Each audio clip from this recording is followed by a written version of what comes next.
Okay, so marginal utility decreases as consumption increases, and at some point in time, the marginal utility can become negative. At what point would the marginal utility become negative? At the maximum point of total utility.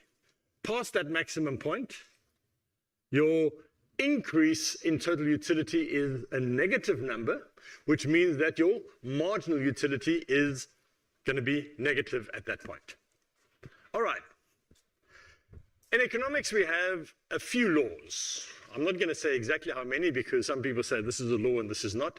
But the one law that we've talked about already is the law of demand. The other law that we want to focus on now is the law of diminishing or decreasing marginal utility. If something is so strong and that is so well established, then in economics we call it a law. Right? It's not a legal law, but it's a principle, like the laws of motion. We have that as well.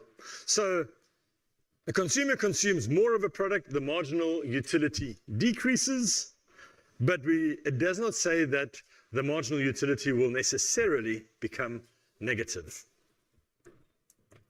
So with this understanding, this framework, what we can do is we can derive how is a consumer going to spend his or her money between different products in a way that that consumer is going to maximize his or her utility. Okay, so then what we do is we call this the theory of consumer behavior within the cardinal framework. What we mean by the cardinal framework is this framework where we assume, somewhat heroically, that the consumer is able to tell us how many units of utility he or she gets by consuming an additional unit of this particular thing. All right, so what are the assumptions? The consumer is rational and she or he wants to maximize total utility.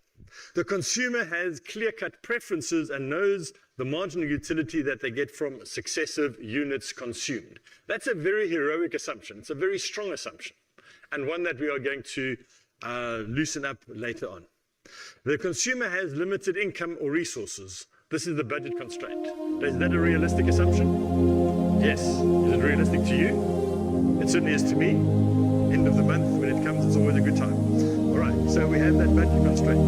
We're also going to assume that the consumer is going to use up his or her full budget. So there's two products that we're going to be looking at, and the consumer is going to have to spend the full budget on these two products. He can't save, he can't borrow. Why can't he save or can't borrow? Otherwise the story simply becomes intractable.